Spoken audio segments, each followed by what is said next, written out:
Les États-Unis d'Amérique construiront davantage de magnifiques navires de guerre, le plus grand nombre de navires de toute l'histoire de la marine américaine, afin que l'Amérique puisse l'emporter dans n'importe quelle guerre future.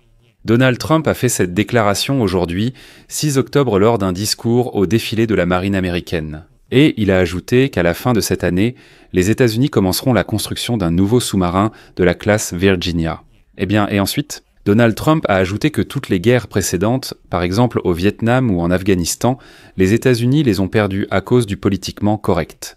Désormais, cela n'arrivera plus, donc les États-Unis gagneront sûrement la prochaine guerre. Mais en réalité, Donald Trump n'a pas précisé contre qui il comptait se battre. Cependant, de plus en plus de déclarations de la Maison-Blanche montrent que Donald Trump se prépare à la guerre. Mais il ne comprend pas les réalités modernes de la guerre et ramène l'armée américaine au siècle dernier. Je suis Alexei Petchy, nous sommes le 6 octobre, parlons de ce sujet. Pourquoi parle-t-on si souvent de la guerre en Amérique? À quoi se prépare l'administration de Donald Trump? À quoi se prépare le Pentagone? Pourquoi parle-t-on des cuirassés et pas du tout des technologies de guerre moderne? Avant de commencer, je rappelle que cette chaîne YouTube publie chaque jour des reportages d'actualité et d'analyse sur les événements mondiaux, pour que vous soyez au courant de tout, absolument. C'est pourquoi je vous recommande de vous abonner à cette chaîne YouTube, de liker cette vidéo et s'il vous plaît de laisser votre commentaire sous cette vidéo. Alors, Donald Trump et toute son équipe parlent de plus en plus de la guerre ces derniers jours. Je rappelle d'abord que Donald Trump a rétabli le nom ministère de la guerre. Plus tard, le ministre de la Défense des États-Unis, Pete Hegseth, a informé des centaines de généraux et d'amiraux que les États-Unis se préparaient à la guerre.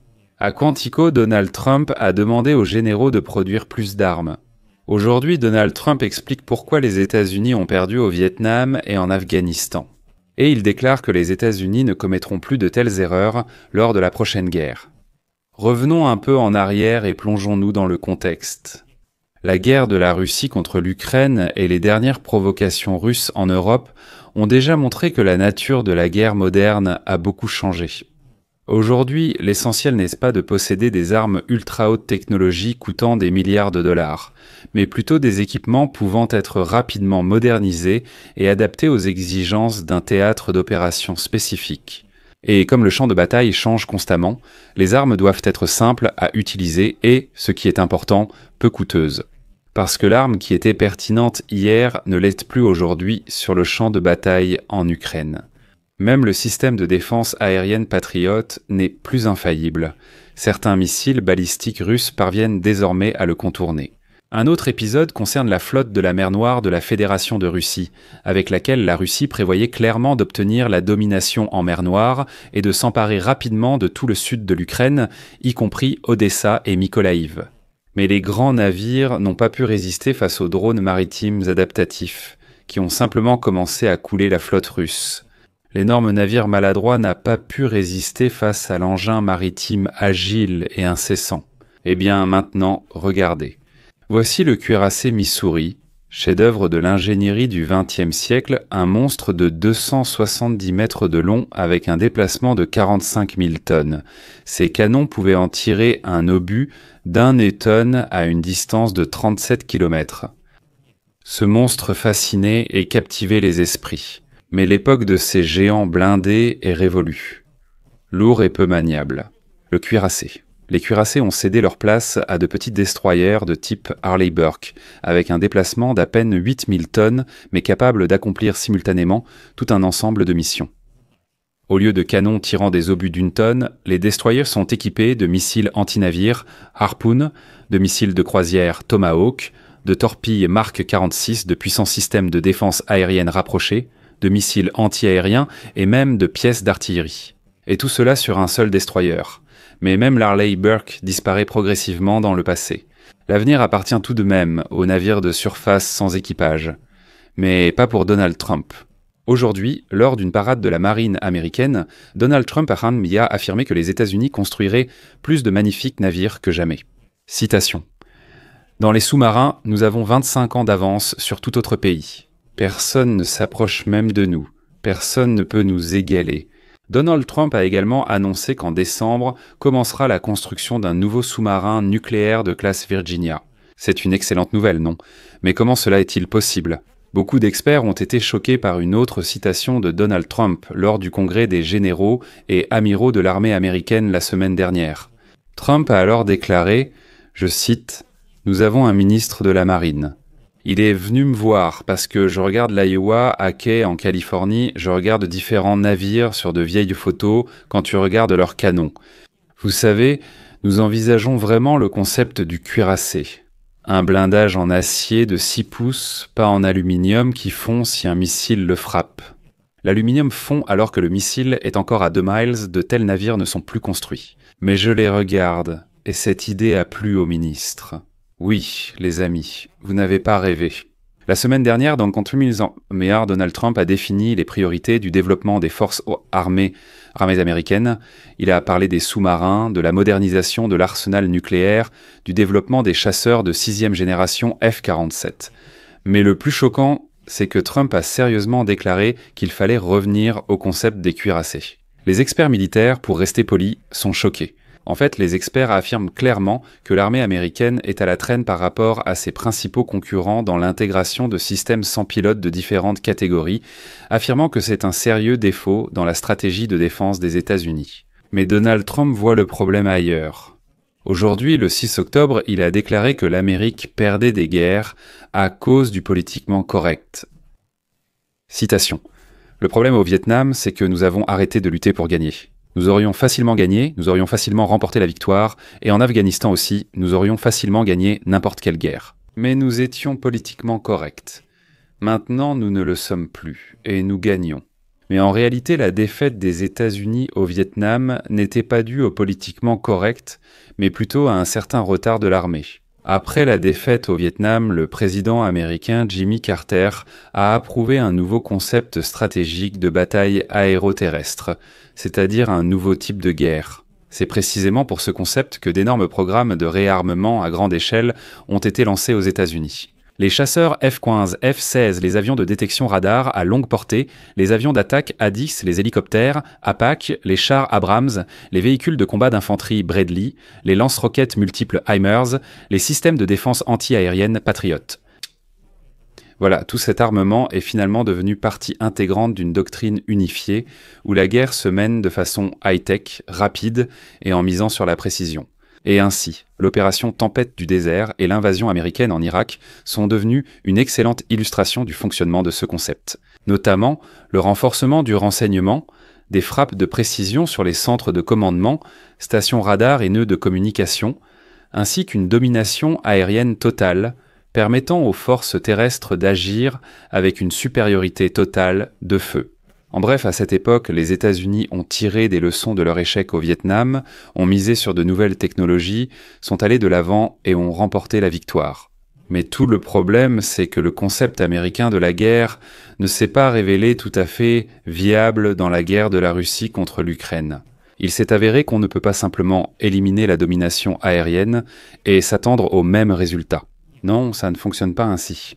Les opérations des États-Unis au Moyen-Orient ont montré que les États-Unis ont développé des idées, un concept parfait, tout simplement parfait, pour la guerre contre le terrorisme et pour faire face à des puissances régionales secondaires, voire tertiaires. Mais la guerre des forces armées ukrainiennes contre les occupants russes a montré que de nouvelles approches sont nécessaires. Même les approches de Jimmy Carter, ces concepts militaires, ne conviennent déjà plus. Les États-Unis tentent activement de rattraper leur retard. Par exemple, au Pentagone, on commence enfin à évoquer la lutte contre l'amitié. Mais attendez, il y a aussi un problème ici. En juillet, une nouvelle doctrine pour le peloton de chars de l'armée américaine explique comment un char peut affronter un drone. Et voici une information choquante. La doctrine contient des instructions pour pointer le canon principal du char M1A2 Abrams sur des quadricoptères. Oui, le Pentagone propose à l'armée américaine d'abattre les drones avec un tir de char. D'accord, les Américains excellent dans d'autres domaines. On ne peut pas tout maîtriser. Mais au lieu d'accepter la réalité, lors de ce même congrès des généraux américains, nous entendons de Donald Trump ce qui suit. Je suis un esthète et je ne suis pas fan des navires que vous construisez. On me parle de ce fameux Fancy Stealth. Non, ce n'est pas du stealth, c'est un navire laid et nous n'en avons pas besoin. Et maintenant, nous ne construisons plus de navires. Et je ne suis pas fan des navires que vous construisez. Je suis quelqu'un de très esthétique. Je n'aime pas les navires que vous construisez. Ils disent que c'est furtif. Moi, je dis que ce n'est pas furtif, c'est un navire laid. Pas nécessaire. Au moins, les cuirassés plaisent à Donald Trump. Ça devient un peu effrayant. Parce que si on analyse de quel navire laid il s'agit, on se souviendra que d'accord. Les États-Unis n'ont construit qu'un seul destroyer furtif de type Zumwalt. En effet, il n'avait pas vraiment fière allure. Mais ce projet a échoué et il a été abandonné il y a déjà 7 ans, c'est-à-dire sous le premier mandat de Donald Trump. Le seul navire à ce jour qui utilise partiellement des technologies furtives est l'Arleigh Burke mentionné plus haut. Actuellement, 6 unités sont officiellement en construction. Si même l'Arleigh Burke ne plaît pas à Trump, alors écoutez, c'est un échec. Pourquoi un échec ? Oui, parce que même le principal adversaire des États-Unis a reconnu que l'Arleigh Burke est tout simplement le summum de la construction navale aujourd'hui. Regardez bien maintenant. Voici l'Arleigh Burke et voici le destroyer chinois du projet 052D qui, comme vous pouvez le constater, est en fait copié sur l'américain. Comparons encore une fois. Voici l'Arleigh Burke et voici le 052D. La Chine met à l'eau 3 navires de cette classe par an. La flotte chinoise en compte déjà 25, tandis que les États-Unis en ont 62. Arleigh Burke. Un autre problème est que ni Trump ni son ministre de la Défense, Hegseth, n'évoquent à la nécessité de se préparer à une nouvelle guerre. Qu'il faut mettre l'accent sur les nouvelles technologies, par exemple sur les drones. Mais à la place, Pete Hegseth dit que les généraux obèses seront renvoyés s'ils ne se mettent pas, comme il l'a dit, en forme masculine. Et voilà, c'est encore un autre épisode étrange. Et si le général est singro, eh bien ça arrive. Mais ce général sait très bien qu'il ne faut pas abattre un simple drone qui coûte quelques milliers de dollars avec des chasseurs F-35 à 100 millions de dollars ou avec des missiles Patriot. Il faut aller rapidement apprendre des Ukrainiens comment faire face à cette menace. Il s'avère qu'un tel général n'est pas nécessaire parce qu'il est gros, c'est-à-dire qu'il peut savoir beaucoup de choses, mais il est gros, donc il faut le renvoyer. Donc en fait, Hegseth dit qu'on va maintenant choisir les généraux, non pas selon leurs connaissances, mais selon le principe de la virilité. Un vrai mec musclé avec des lunettes d'aviateur. Dans Hugo Boss, vous comprenez, oui ? Vous voyez à quoi je fais référence avec Hugo Boss ? C'est pourquoi je me permets ici une telle réaction émotionnelle.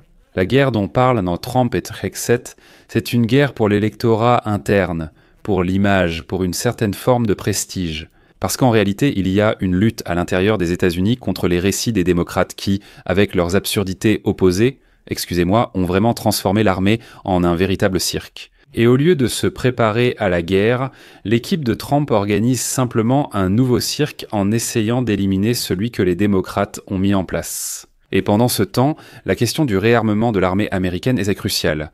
Eh bien, avec de simples drones.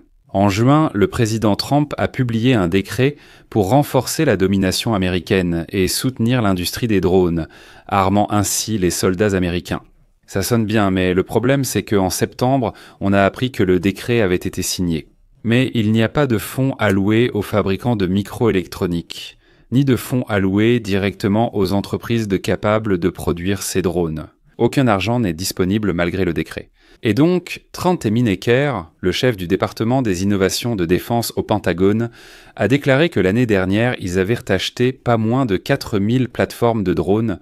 À titre de comparaison, en Ukraine, en tenant compte de tous les modèles de drones, certaines entreprises peuvent produire 4000 drones par jour. C'est la même chose pour le nouveau programme d'expansion de la production de drones. Voici encore une histoire intéressante. Comme l'a récemment écrit le Wall Street Journal, le Pentagone estime que le niveau des stocks d'armes dont disposeront les États-Unis en cas de conflit militaire avec la Chine est insuffisant. Le ministère de la Défense a appelé les fournisseurs de missiles à doubler, voire à quadrupler le rythme de production jusqu'à A, selon un calendrier extrêmement serré. Des sources ont indiqué à la publication que les efforts visant à accélérer la production des armes nécessaires sont mis en œuvre par le biais d'une série de réunions de haut niveau entre la direction du Pentagone et des représentants de haut rang de plusieurs fabricants américains de missiles. Cet été, le ministère de la Défense a réuni les principaux fournisseurs de missiles pour discuter de l'accélération de la production de munitions. Lors de cette réunion, il a été demandé aux fabricants d'armes de décrire en détail comment ils pourraient augmenter leur production de 2 à 5 fois par rapport aux volumes actuels. Grâce aux mesures qui seront prises au cours des 6, 18 et 24 prochains mois, les militaires ont aussi demandé aux fournisseurs d'expliquer comment attirer de nouveaux capitaux privés et éventuellement accorder une licence de leur technologie à des fabricants tiers. Mais le problème, c'est que l'argent pour cette accélération de la production n'a pas été alloué. En principe, 25 milliards ont été alloués pour 5 ans. Et loin de toutes les entreprises aux États-Unis sont prêtes à prendre le risque d'élargir leurs lignes de production tant qu'elles ne seront pas sûres que le gouvernement achètera exactement toutes les armes produites. Au lieu de cela, Donald Trump et Hegseth ont annoncé qu'il n'y a plus de place pour les représentants lesbiennes, gays, bisexuels et transgenres dans l'armée américaine. Voici la déclaration de Hegseth. Voici la citation suivante. Plus de mois de l'identité, plus de bureaux pour l'inclusivité et l'égalité, plus de gars en robe de femme, plus d'agenda climatique, plus de divisions et d'idées de genre absurdes. Je l'ai déjà dit et je le répète, c'en est fini de toutes ces conneries. On pense que Donald Trump et Hegseth n'agit pas publiquement, mais qu'ils préparent leur armée à la guerre. Pour l'instant, publiquement, on n'entend parler que des cuirassés de Donald Trump, qui se révèlent les plus puissants de toute l'histoire, et de la lutte contre les lesbiennes, gays, bisexuels et transgenres menée par Pete Hegseth. Je vais mettre des points de suspension ici. Donnez votre avis en commentaire. Les États-Unis se préparent-ils vraiment à la guerre, ou est-ce juste de la rhétorique pour les électeurs? Laissez vos commentaires, abonnez-vous, activez la cloche et mettez un like.